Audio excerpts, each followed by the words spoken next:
Perfect. So thank you for joining.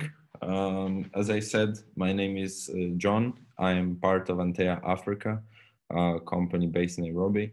And today I will take you through our approach in terms of what transparency is and how we can utilize it to benefit the agribusinesses and to develop agribusiness across Africa.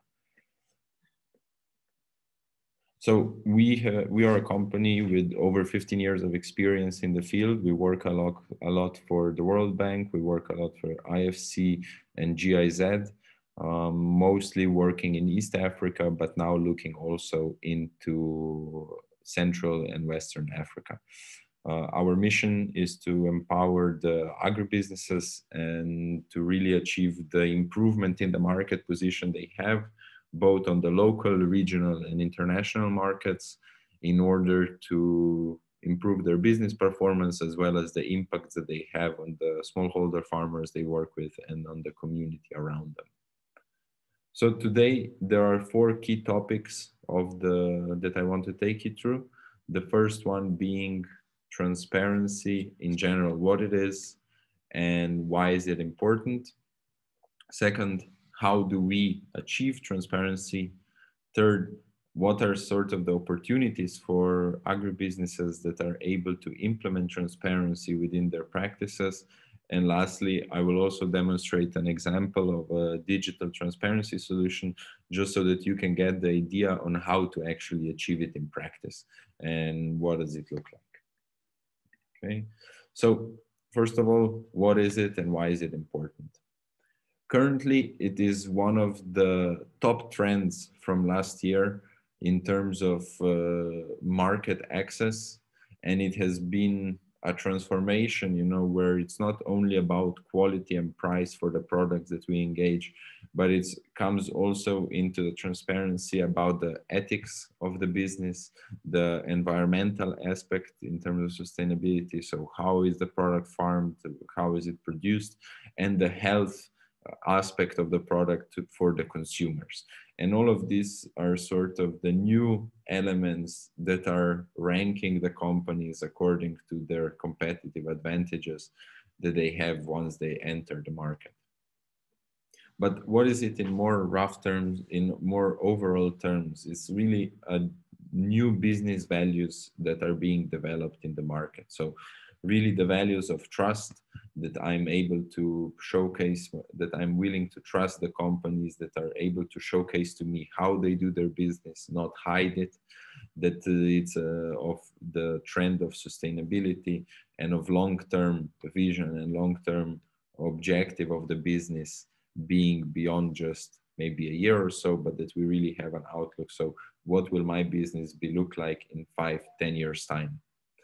And what does transparency require? It requires companies to, first of all, know exactly what is happening in their supply chains, how everything is done in their supply chains, and later to also communicate this information both externally, so to the market, to the relevant stakeholders, as well as internally among their team, among their employees, to know what the business looks like, how it is performing, and what impact it has. So where is this chain of pressure for transparency coming from? So there are two main, let's say, groups two main groups that are really pushing forward the demands. And one of them is the consumers and the market. So the market has a preference for products where they know where they are coming from, where they know how they were produced and so on. And secondly is in terms of regulations. So we have regulations that are coming into place, both, let's say, on the international level about supply chain due diligence, that companies will have to know exactly where their products are coming from, also in terms of their suppliers and the suppliers of those suppliers, as well as regulation in terms of food safety and so on. And these all pressures are being forced to the buyers of agribusinesses, so to your buyers. And these buyers, in order to comply with them, they have to force it onto you. So they will be forcing it onto you, all the demands that are accumulated from the two groups that I have described. And this is a very big pressure that has potential to make or break a business in this environment. So what are some of the, let's say, the risks of companies that are not transparent? So in the most extreme cases, it really can come to market loss. So we've seen examples, for example, from Kenya, where the producers of avocados were simply dropped from the from the supermarkets, were dropped by their buyers simply because they were not able to showcase transparently how they deal with food safety, how they deal with the human rights, how they deal with the sustainability aspect of the products. And because they were not able to showcase it, because they didn't know it, maybe even, they were immediately lost a big market that they had already and lowered their business performance. But on the other hand, what is the real benefit to transparency? So first of all, it's that because the market has such a big preference for it, there is the opportunity to actually charge higher prices in the market for promoting and making products available that are transparent. So some studies have already shown that especially in high value export markets, people are willing and able to pay up to 10% higher prices for the same product, simply if the companies are able to showcase how they were produced, where they are coming from, and to transparently communicate all the details that the market requires. So that is already a huge opportunity where you can, using the same product, the same production practices, the same everything, earn 10% higher prices for the products you sell, simply by including more transparency to your offering. Second, as what touching upon the slide that I had previously, is really about this reputation management. So the companies, simply because they didn't have the transparency, the Kenyan avocado producers, uh, their reputation, their status in the market was extremely damaged by the fact that they didn't have it and that they lost market accordingly. So other buyers start to ask each other, so what went wrong? What do they know that I don't? Is it is it too risky to continue buying from this source? And in the end, the benefit is to really meet the market demand and to meet what they want to see. So transparency is not just, this is sort of the key outcome, that I want to reach at this point, is that it's not just another, let's say, compliance requirement, like for example, a certification or an audit that you have to do, or a specific type of um, objective within each value chain that you just need to do. It's really the benchmark in business across the different value chains. No matter if you are in cocoa, or if you are in fruits and vegetables, or if you are in mangoes, or if you are in rice, does not matter. This is coming to the point where transparency is the new benchmark in how business is being done and what the market prefers. So I would like to invite you, to, if you have any questions, I'm here to answer on the topic of more general transparency before moving forward to actually see what are the benefits and how do you achieve it. So yeah, just unmute yourself and whatever questions you have, I'm here to answer.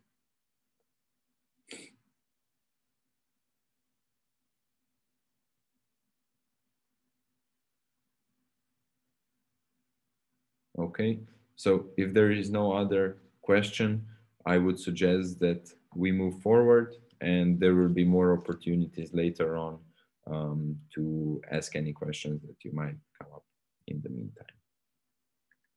Okay, so achieving transparency. Now I want to go more into the action aspect. So, okay, now we know what it is, now what we have to do to achieve it. Okay. So we have devised a 5-step sort of roadmap for what companies can do in order to achieve transparency. First of all, it's very important to know where you are, to know what is your current position.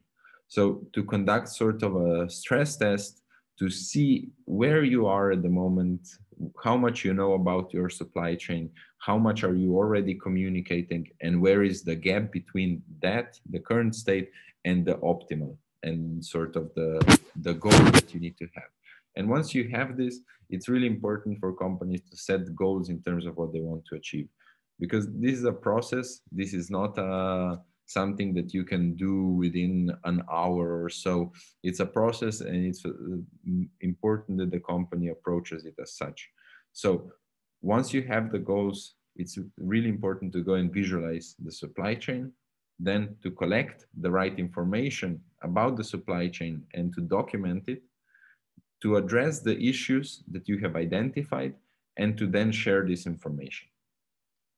So, okay. So in terms of the assessment of your current transparency, we have created this simple but effective transparency stress test. I will share the link to this in an email after. You can always refer to it. You can take the test. It takes about 5 minutes, even less, to complete. And it will give you the first rough idea in terms of where your company stands. So it covers the all key, let's say, information, transparency information chapters, from the farms to the production processes, to the packaging, to the ethicality of the business, and so on. And it's a multiple choice questionnaire you can fulfill. And if you will have, if you will identify your score through it, then you can share it with me, and you can reply to my email, and I will simply be able to follow up and give you some quick feedback in terms of what are some of the next steps that you can do on your journey to become more transparent. So the second step, is to really visualize the supply chain. So this means everything from the farmers that you work with. So either if you have your own farmland and you employ farmers, so what is happening, how is the farming process being done, or if you have like an outgrower network where the smallholder farmers manage their own farms. So how do they manage it? How do you support them? Then about the infrastructure around it. So maybe you have some aggregation centers, maybe you have collectors, maybe you have processing facilities. So how is that part of the business being done? Because all of this includes information that the buyers are looking for in terms of quality, in terms of impact, in terms of food safety, and so on. And then it's important that you also visualize who are the key, let's say, stakeholders that would be interested in such information. So is it buyers? Is it maybe some regulators? Is it maybe some organization that can support you to access the markets? And then in the end, who is the final consumer or the final market for your product? And all of this, once you have a good understanding, will give you the right information, will give you the right understanding to actually make a proper decision on how to best implement your transparency and how to best become the company that the market wants you to be. Okay, so the third step is to really then go into each of the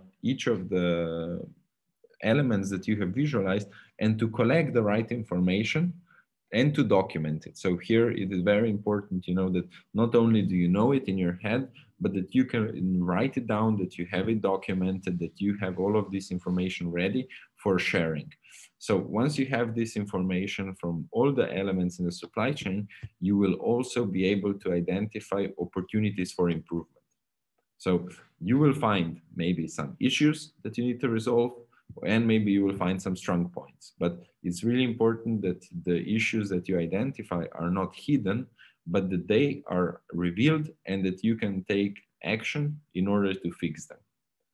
When it comes to transparency also to the buyers, a lot of times companies will be afraid maybe to communicate if they have any sort of identified potential issues or some small problems in the business.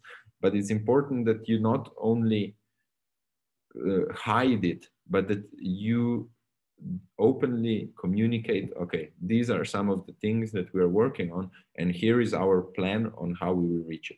This really makes sure that you build a lot of trust around your company, because you tell them, look, I know the problems that we face, but I know also how we will solve it. And this is the end objective, if for the serious buyer or the serious market participant who you want to engage, this means a lot. And the last step is then to really communicate the information. So now that you have gathered all the information, it's time for you to showcase it to the world. So both, as I said in the beginning, internally and externally. So within your company, so that the right people in the company understand your business, that they understand all the steps, all the issues that you might have, and that they understand all the impacts and so on. And it's important also for the external world to know this. So, what are the opportunities for transparent agribusinesses?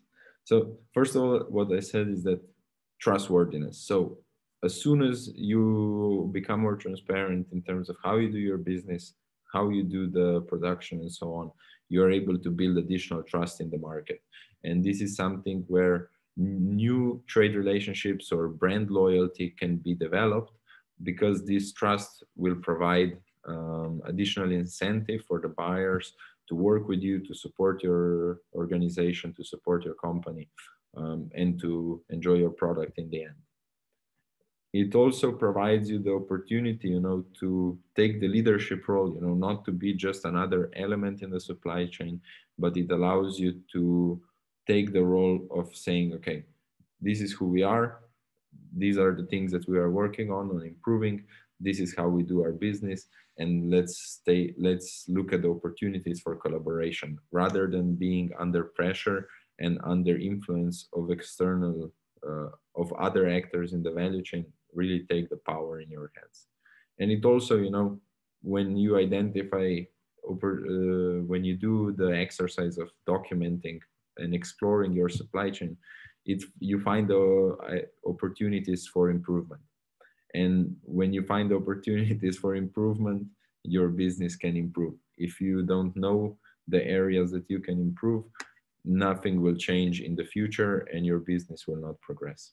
So overall, what we have observed with the companies that we work with in Kenya, Uganda, Rwanda, and Ethiopia is that really in the end of the process of becoming more transparent, companies were able to increase the revenues that they were generating. They were able to create money that enabled investment into both improvement and growth of their business. And this is in the end what we are striving for.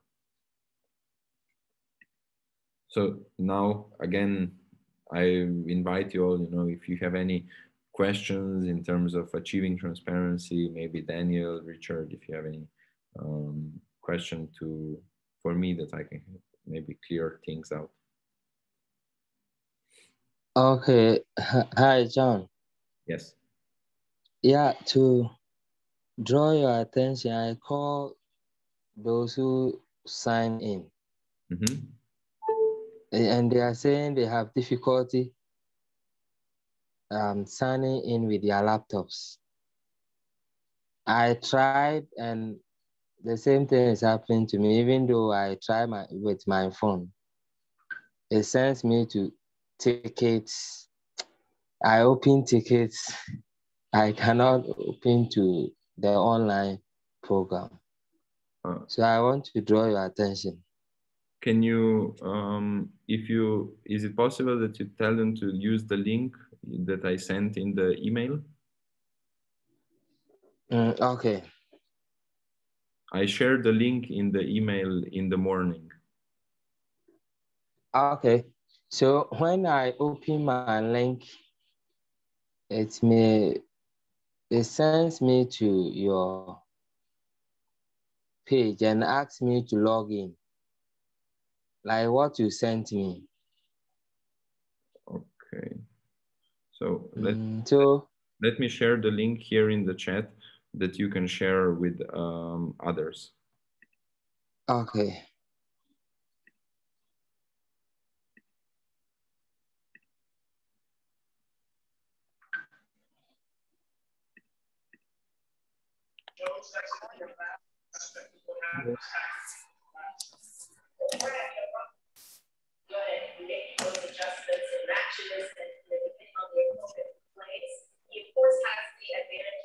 I would like to kindly, Rita. No? Okay.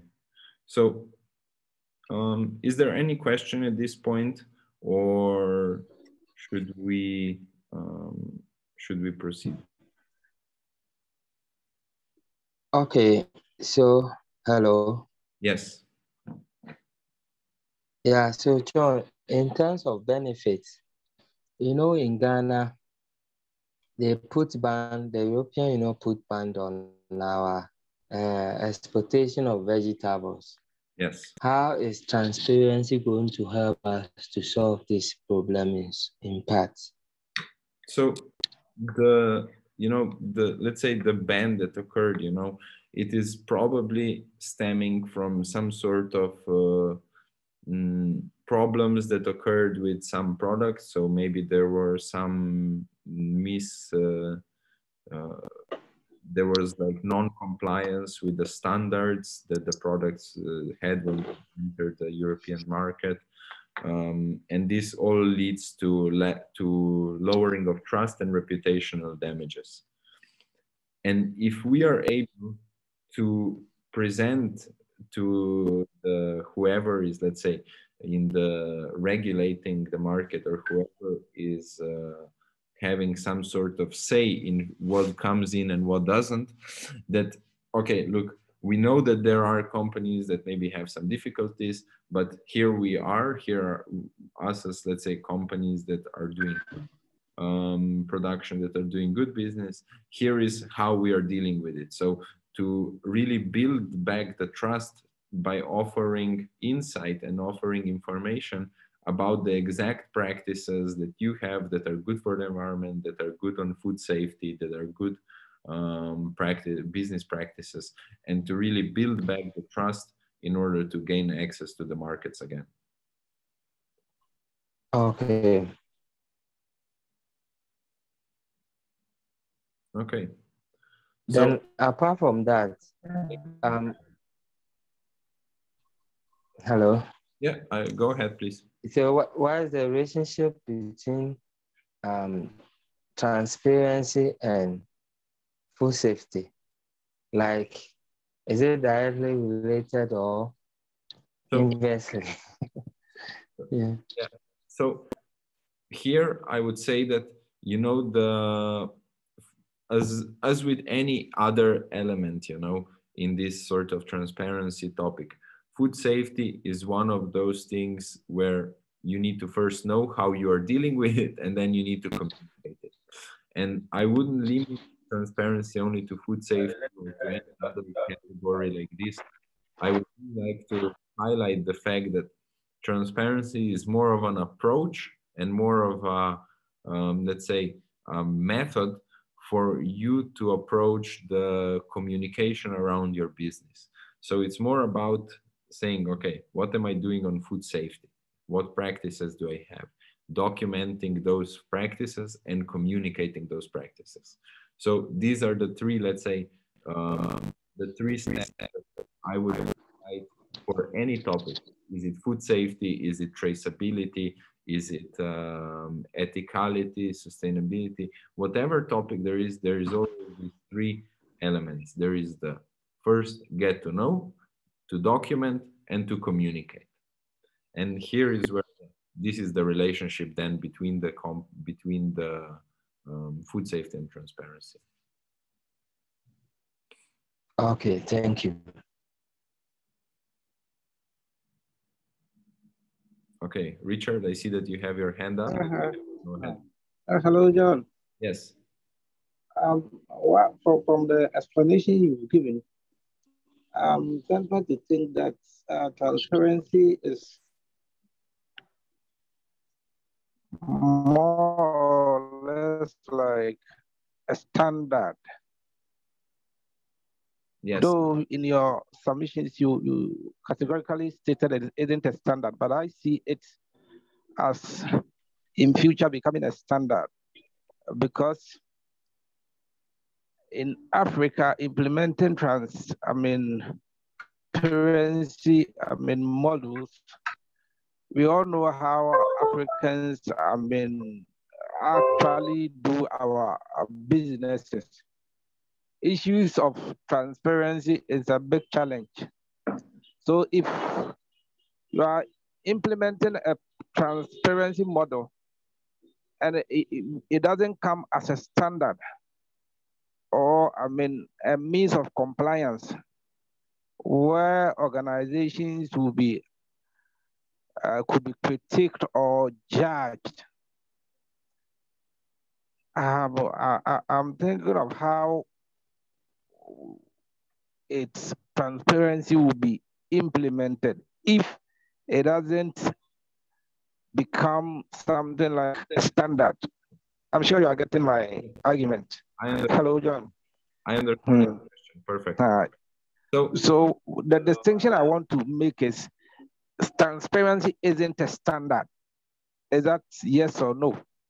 So I would say that there is no, for example, with the, let's say, organic, okay, you can have the certification. There are official instruments that categorize it.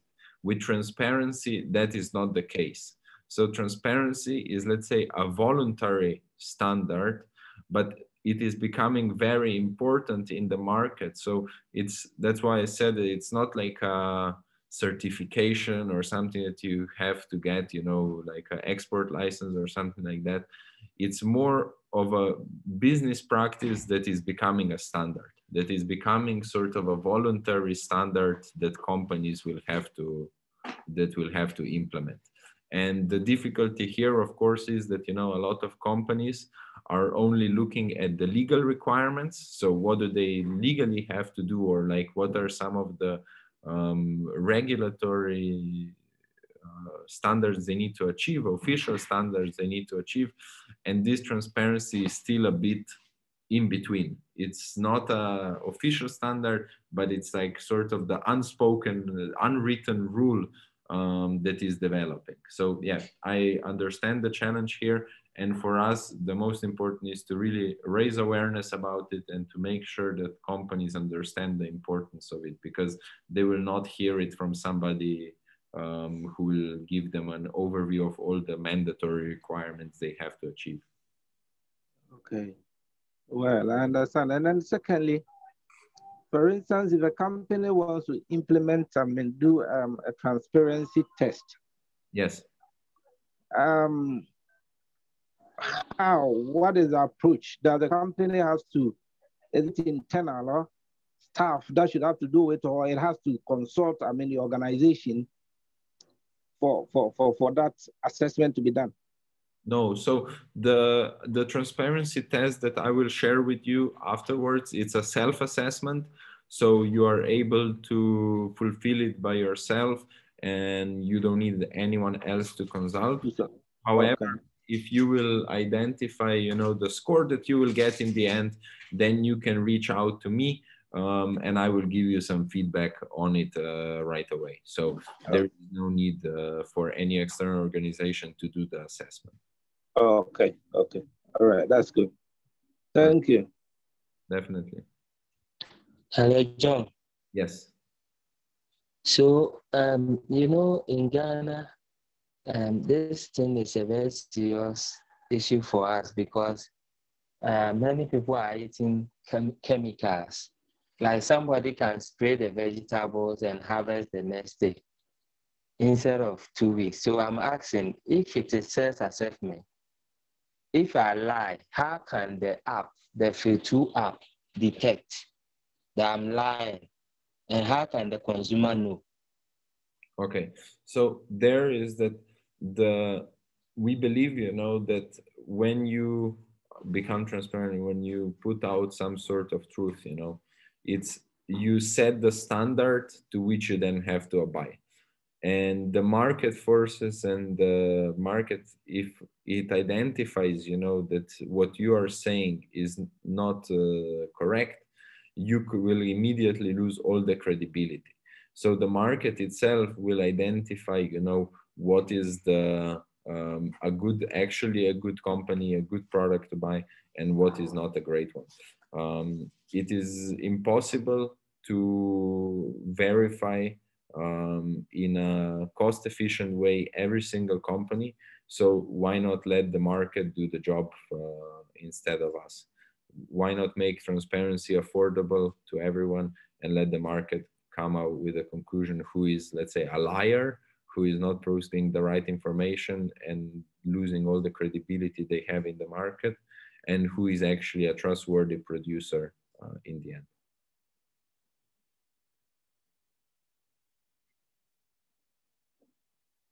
Yeah, Richard, go ahead. It is the market that will determine. No. It is the market that will determine. And then, yes. Yes. Then I want to ask a follow-on question. If it is the market that is, determining, so, well, how is your organization, John? Yes. How is the organization positioned, or the linkage of your organization with other actors? Okay. As you said, that organization is more or less voluntary, and then people can do self-assessment. In fact, if well, I want to know how strong your relationship with other organizations or other actors in the supply chains are. Because once it is the market that has to do the final judgment, the final job. If transparency, organizations are not having, our organization like yours is not having very strong links or collaborations with other actors in the sector, then I'm afraid transparency it will be very difficult to achieve anything transparency in a way for Africa. Our marketing systems are.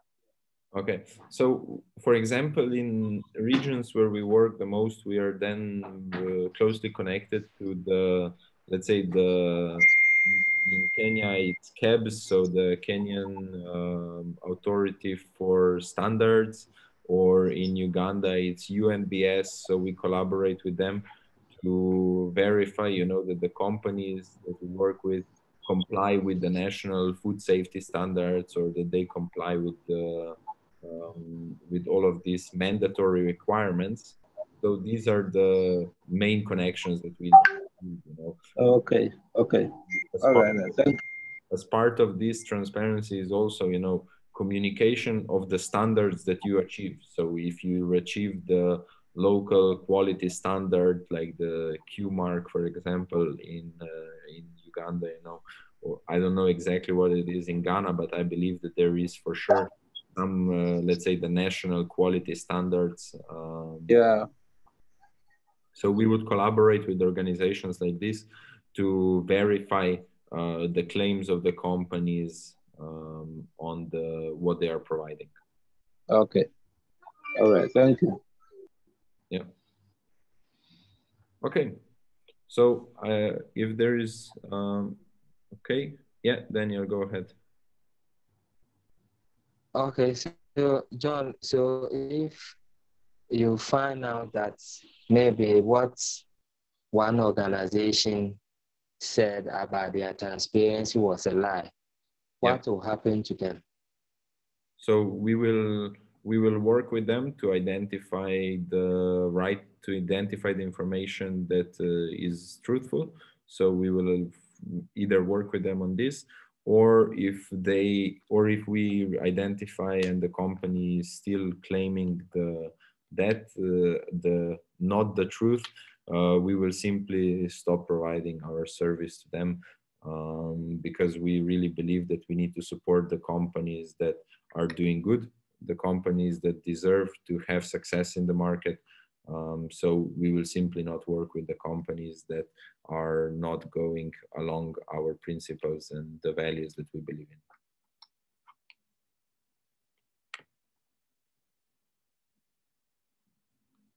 And, Okay. support Yeah. others who will then, in turn gain the competitive advantage to the transparency that they offer. So it is a purely market force in terms of who we work with and who. Okay. So the other question is, in Ghana, some local farmers complain of the market, especially the processors who buy from them. Mm-hmm. They said that those who are Global Gas certified and those who are not, when it is during the season of the mango, they buy, the processors buy any of them. So when you spend money to go through the Global Gas certification, it's like they don't pay premium. In that case, what will you advise? So here is where, the here is where we have the big difference for this, where global gap and others, global gap is just the entry ticket to enter some markets, but for the companies that have the global gap, for them it's important that they differentiate themselves also in the market. And as I said, by providing more information, providing transparency, they're able to earn higher prices in the market. And if they earn higher prices in the market, only then are they able to pay more money to the farmers that they work with, as opposed to before, where they are maybe making the same money with the global gap than without it.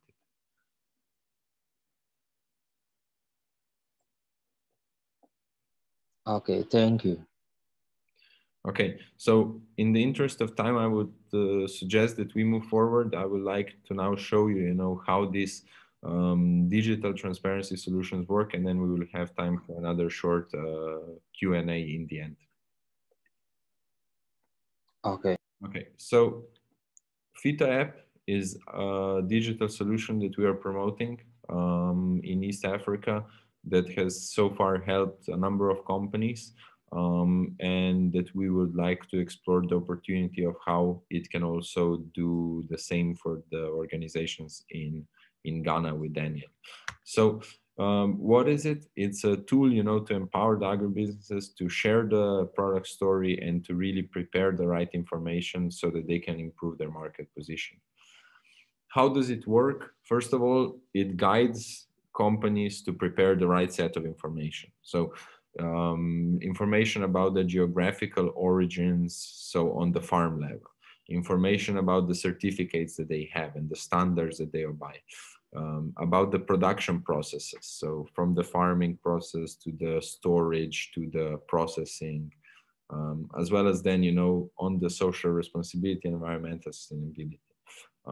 This way, we are able to sort of support you in the preparation of the information that the market cares about the most. The second thing is that it really helps then to organize this information and make it into this sort of professional looking page, or how we call it, product profile, that you can then share with both the, let's say, the market and with the in any other stakeholders. So it prepares the right information first, then it organizes it to make a really professional impression. And lastly, it allows you, to share the information through different channels. So it can be through your social media, it can be through your web page, it can be through QR codes that you put on your product packaging or that you put on the marketing material, and so on. And to really make sure that you can achieve a wide audience with it. And lastly, it just, to showcase to you like the effects that it can have. This is like an example of a company that we work with from Kenya, and they really took transparency as one of their core strategies, when they approach the market. And since they started doing so, they were able to really expand their markets, to grow to other regions. They were able to open new doors with both like distributors and manufacturers, with retailers. And because they were able to tell the story, you know, they were able to go both to Europe, Middle East, USA, everywhere. And it's really a good example of how, you know, you can build the trust with the market and how you can stand out from the competition simply by improving the transparency that you offer. So yeah, as I said, if you have any other questions, I'm here to help you with them and to answer any doubts maybe that you have so far.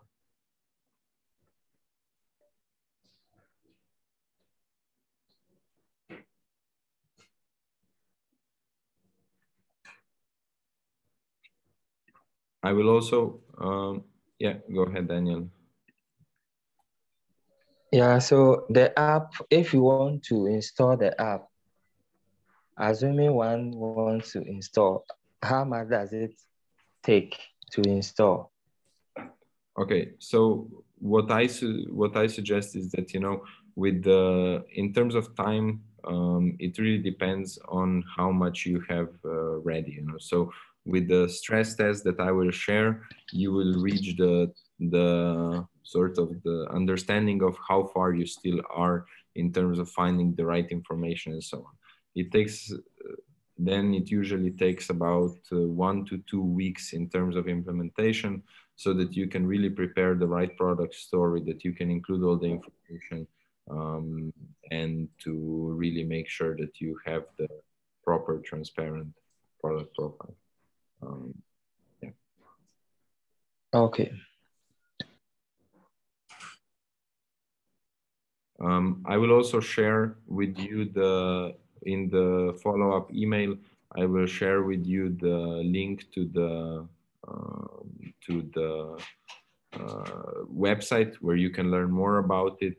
And if you're interested, you know, we are able to then do one-on-one meeting, just so that you get a better understanding of how it works, how it can work within the scope of your company, and what kind of benefits it can bring to you.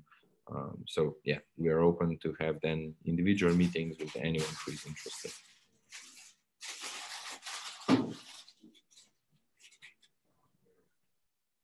Okay. Any other question at this point? Hello, John. Yes, go ahead, Richard. In case any organization is interested in doing the transparency test, or working with you, what are the rules your organization is going to play? What are the responsibilities of your organization? So with in terms of the rules for us, it's really that they share the real interest in it, and that that we have, like, let's say, common values, you know, in terms of what they're trying to achieve. So that is one of them, and then the second one is that that they are motivated to engage in the exercise, you know, and to really use it as sort of a strategic decision for them. Because if you only, you know, approach it as sort of another, let's say, small requirement you need to fulfill, then like it will not result to the big results that you're looking for. So it really, the company needs to be devoted and motivated to onboard, and that is when we can really do the most together. Okay.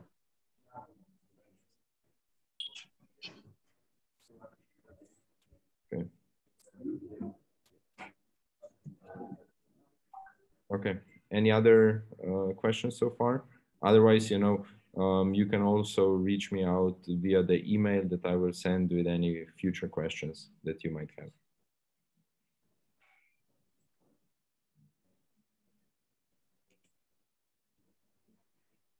Okay. So then we are 1 minute to 12, so exactly the right 1 hour time. And I would like to thank you for all the attention. I would like to thank all the participants for joining. And I'm looking forward to getting in touch with you after this webinar. And yeah, special thanks also to Daniel, who helped to organize this. to bring together the right people in Ghana. All right. Thank you. You're welcome. Thank you. Okay. So thank you and have a good rest of the day.